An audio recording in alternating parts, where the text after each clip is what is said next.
Hi again. Just reviewed the last video about the probability problem of whether Hitler or any Putin uh, actually has a choice. And I want to have some problems with that video. One of them was that I let my voice drop, and when you play it back, you can't actually understand what I'm saying. It's a whisper, or words disappear, like the Armstrong's moon landing speech, where he's supposed to say that was one great step for a man, and he says that sort of, he misses the word out or something. So this is a problem I have with speech. It's always been the case. So I want to make this absolutely clear now. We don't know whether or not Putin is in a corner. In other words, whether he really has a choice.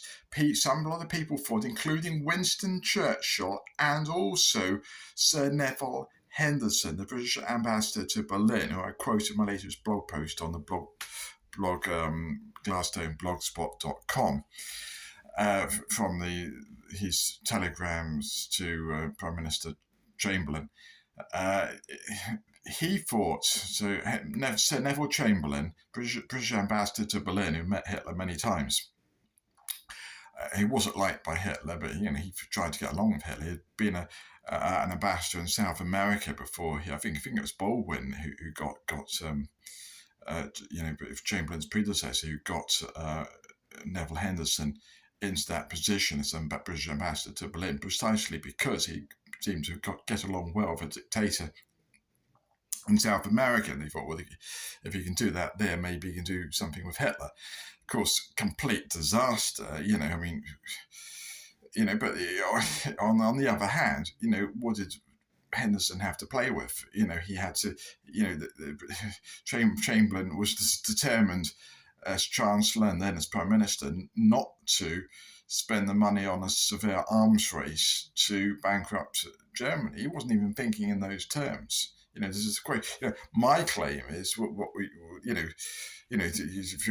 should we have done in 1935, or 1934? Because in 1935, when Baldwin's government finally admitted, and they had the evidence actually some time before that, and it had been leaked by the Foreign Office. So a man in the Foreign Office later committed suicide. He leaked the papers to Winston Churchill because he was so alarmed that the government, cabinet secretary and his superiors in the civil service of England were just not doing anything with it, and certainly not the government. And the problem was of course the government.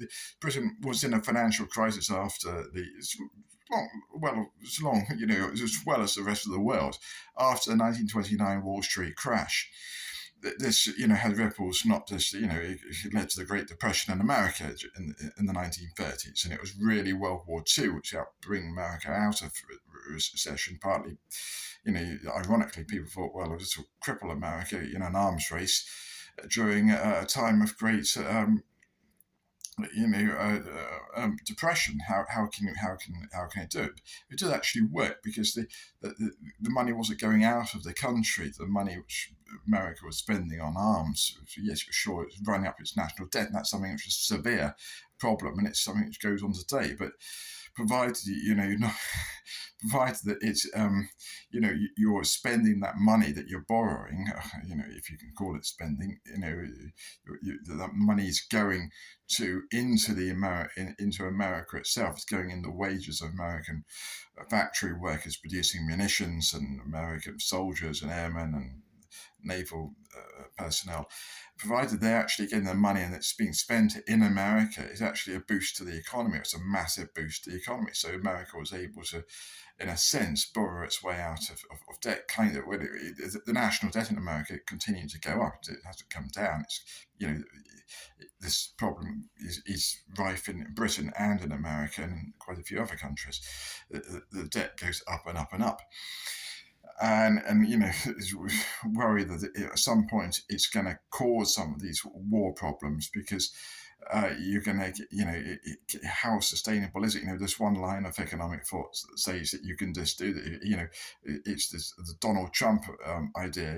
If a business is too big to go under, the bank can't pull the plug because it'll be like pulling the trigger of a gun held to its own forehead. A bank can pull a plug on a small debt, and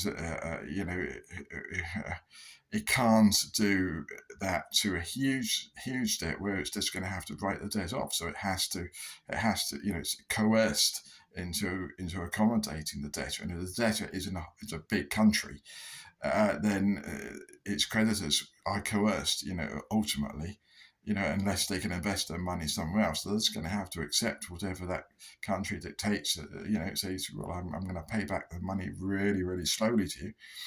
Your interest rate is going to be really, really low. The people might just have to put up with that, like it or lump it. They might not like it, but, that they might not have a choice. Interest rates for the last few years have been extremely low. It's going up a bit now to combat inflation, but a disaster. But anyway, to get to the point I want to make, there's a couple of points. One, there was a US Defense Secretary who I felt was pretty shrewd in some ways. So he had a terrible tongue twister. That was Donald Rumsfeld, and he tried to analyse risk and probability. And I did maths A level, and the teacher only got through about half of the syllabus up to just about 3 months before the mock exams. So, it was January of the year, and we're taking the final exams in June. She had only got halfway through the syllabus, so you had to learn it yourself from the textbook. Anyway, and I took pure and applied mathematics, which is A level, which is the physics version of it, not the statistics version after that, because I'd done physics and that's what I was interested in. But disaster. Anyway, let's do a bit about statistics here. Donald Rumsfeld said there's three types of unknown, and this is very pertinent to statistics that I'll just explain in a moment. They said that there are known unknowns. Known knowns. This is why it's a tongue twister. So you have known knowns, which are the basically certainties. You know how big the risk is on certain things. Known knowns. There's a certain amount of risk in doing a certain thing.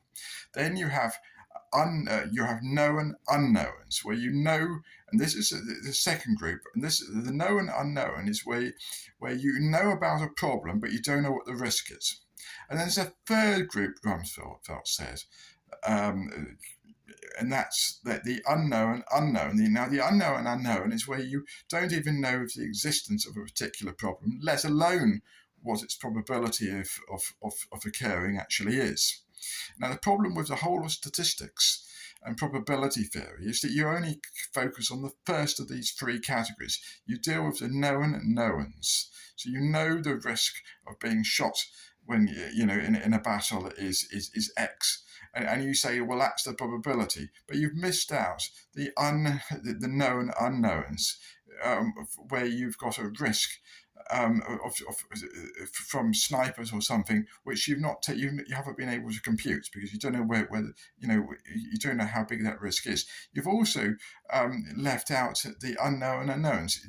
You're not sure whether there might or might not be landmines or improvised explosive devices, for example. You haven't got a clue about those. You don't know whether that exists or not, let alone what the probability of that is or is not. So you're missing out two categories of risk when you give and this is exemplified in Annex F to Richard P. Feynman's report on the Challenger space shuttle explosion in, I think, January 1986.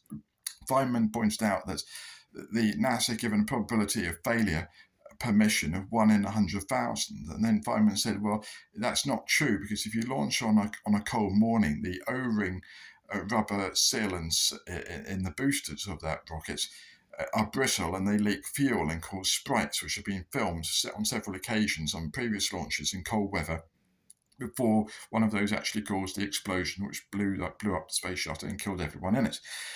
And so that risk was in the second category. It was a known, you don't necessarily, even if it's a known unknown, does anyone ever bother to calculate it, or is it just a heresy or taboo to do so? So you've got all that to go in there. Now, if we go back, so that's some of the problems with probability theory. People don't include relevant factors in the assessment. So sometimes for political reasons, they want to get a project approved, so they ignore ignore some of these things. They might include known knowns, but do they include known unknowns? And they can't possibly include unknown unknowns because there's no data whatsoever on what they are, let alone how risky they are. So whether something that's completely unexpected is going to turn up and ruin your plans, you don't include that in a probability assessment. You can't do. So the whole notion of probability, apart from the fact that the whole notion of probability is just about trying to quantify your ignorance, there's some aspects of that ignorance that you can't even include, even in principle, in the calculation. So it's not going to be very, very meaningful. So anyway, to go back to the point of the previous video I made,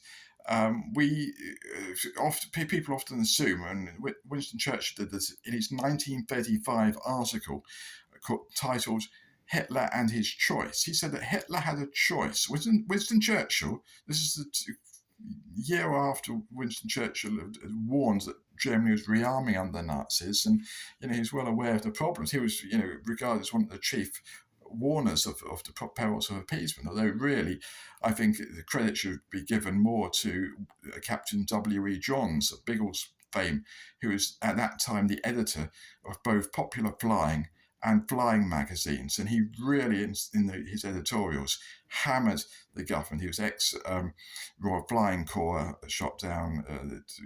He spent the whole war fighting the Germans, starting off in the trenches, and then he transferred from, I think, the machine gun corps into the on the ground into a Royal Flying Corps, and then of course after World War One ended, it became the Royal Air Force, and he became a recruitment officer who had, somewhat against his inclination, was coerced a bit into recruiting Lawrence of Arabia into the RAF, but he's particularly he found him very arrogant, T.E. Lawrence. Anyway, the point is that Churchill has been a bit overrated in his warnings of the Nazis. He didn't actually get very far with it. He couldn't answer back Chamberlain when Chamberlain said, well, what's the problem with Hitler? He wants to wipe out Russia, another dictatorship, let them fight it out, and let's us put our money into schools and hospitals and all that instead of a weapons stockpile, which in a few years will be obsolete anyway. And in some respects, Chamberlain was right in some of these arguments, but the key problem was that they both failed to get anywhere. World War II still broke out, still a failure. We need to analyse why that failure occurred and make sure it doesn't repeat itself now. And unfortunately, it seems as if it is repeating itself with Putin. And to go back to the Hitler and His Choice by Winston Churchill, that was also Neville Henderson, the British ambassador to Berlin's argument that Hitler could have been.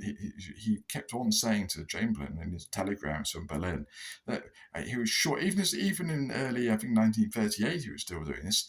I've quoted the telegrams and the source on my blog post at glassstoneblogspot.com, the latest post 2023. The thing is that these people thought Hitler, dictator has a choice, and therefore you can use the Thomas Schelling sort of strategy of combat. You treat war as a game, or you treat the pre-war period even as a game. And you're playing a chess game with Hitler, and if you convince him that you're likely to win, he'll throw in the towel. Well, that's not, unfortunately, what happens in Vietnam. Vietnam really disproved the Thomas Schelling idea. The enemy might be a hardened fanatic, which this refuses to go. You might, if the enemy is prepared to fight to the last man due to ideological or financial reasons, the country is debt-ridden and the population is saturated in propaganda, that life would it be worth living if they surrender, then you've got a big problem in your hands, and they might not, they might not. If you try to go to the negotiating table before they are completely kicked into submission, you might get this problem that happened in 1918, the armistice, that ended up with a repeat of the war 25 years later. The whole thing is, less than 25 years later. The whole thing is, it can be a complete disaster. Sometimes the idea, the Jeremy Corbyn idea, well, why not just come to an arrangement with Adolf Hitler instead of having a war with him? Well, there's a problem there, and that's exactly what Chamberlain did on the 30th of September 1938. And the arrangement was Hitler just made it in bad faith and didn't keep to it. So you might say, oh, well, why don't we talk to the person, reach a compromise, and then we're all heroes and we can all receive Nobel Peace Prizes. Yeah, but that might not work. The other side might renegade on the whole deal. If there's a real problem, often it's the talks which end up in war, and not the other way, not the talks ending up in peace. And not only that, but it can actually make things worse. Sometimes people don't understand any language except that of force. Actions speak louder than words, and that's unfortunately, if you're dealing with complete thugs and you're not dealing with democracies, and this is a point made by Spencer Wirtz's book Never at War, that a lot of these peace deals tend to be made and kept between democracies. If we sign a peace deal, if one democracy signs a peace deal with another democracy, it's very likely to be kept. Spencer Wirtz statistics show.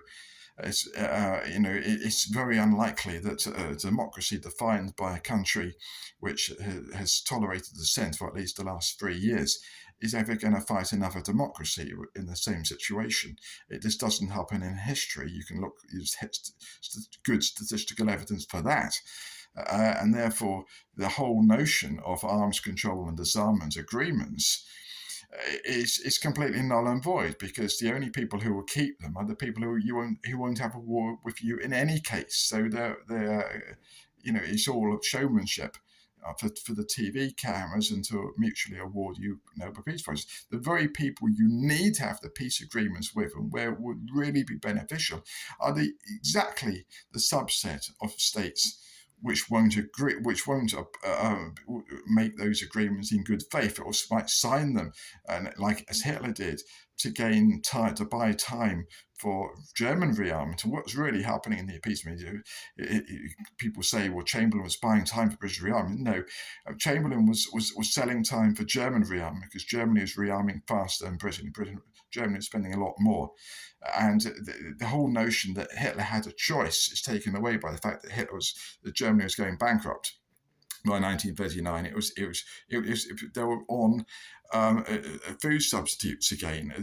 Even then, sure, they put a lot of money in borrow money into everything they could, but they were out of. There's a run out. Part of the reason for the Holocaust now was to seize assets from the Jews and others, people who have money, to put into the German economy, and that's like stabbing the golden goose. It's a short-term solution, but after that the money runs out again, and then what do? Germany had mortgaged its future to pay for the Nazi Autobahn and the Nazi war machine, all the weapons Hitler had been producing. He had to use them, or he had to go bankrupt like the Soviet Union did at the end of the Cold War. He chose to World War II, and if we keep putting sanctions on Putin, I've got no good words to say about Putin. So I'm not a supporter of Putin, but I'm just pointing out that if we keep putting sanctions on him, he's going to end up in the situation of Germany in the 1920s when Hitler was coming to power. He's going to end up worse than that, perhaps, in the situation of Germany in 1939. what's going to happen is he's going to be, it's not going to be an indeterministic gamble whether or not World War III is going to break out. But there's a risk that it could become a certainty because the paucity, Paucity, the paucity of options available to Putin, he might run out of other options. Anything that's acceptable to him anyway.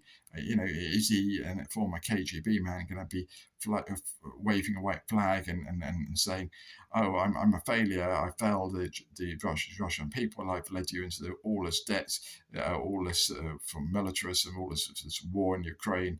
I've burnt up all our stockpiles of conventional weapons. So we've only got nuclear left, and now I'm surrendering to the imperialists of the West." Is he going to do that, or is he going to say, "Well, I'm an old man. I might as well go out in clouds of glory and press a button"? You tell me. I think the risk is getting higher of World War III, certainly than it was during the Cuban Missile Crisis in 1962, when America had a massive nuclear superiority, and there wasn't really that much of a risk of World War III because America had a huge number of nuclear weapons and Russia had relatively few. And America knew that from the U-2 spy planes. So this is, the a lot of the talk about this conflict and the actual risk that you'll find in Scientific American Bulletin of Atomic Scientists and all the left-wing, similar left-wing media is a lot of cobbles. It's a lot of rubbish. Okay, so that's I think that's clarifies some points which I needed to clarify.